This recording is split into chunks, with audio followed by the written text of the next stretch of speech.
Well, it's taken 50 years for a pioneering South African black journalist to return home. He died in New York under mysterious circumstances.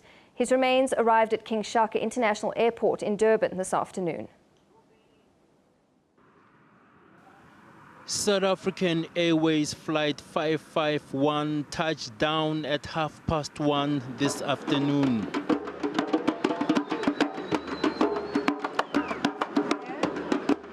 African drums and music welcomed a son of the soil.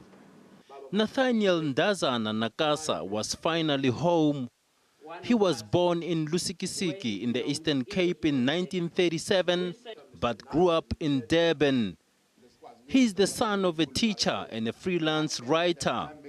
He cut his journalism teeth at the local Ilanga Natal newspaper, later moving to Johannesburg, writing for Drum magazine. He became the first black journalist at the Rand Daily Mail. Ned was a very inquisitive journalist. He wanted to find out things, and he asked the difficult questions. If you look through his writings, you will find that he is still searching for these answers to these difficult questions at a time when it was dangerous to ask those questions. His return holds a strong message for journalists.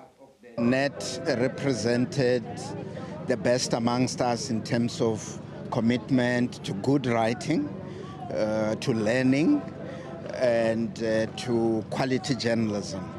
Efforts to repatriate Nakasa's remains began almost a decade ago, led by former KwaZulu-Natal Premier Zweli Mkhize and SANEF. We are declaring that he's not a native of nowhere, as he wrote. He is a true South African patriot. He's an African and is a child of the world.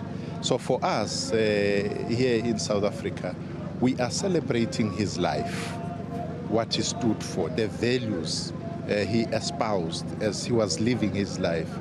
For 50 years, he lay near American human rights activist Malcolm X at the Ferncliff Cemetery in New York.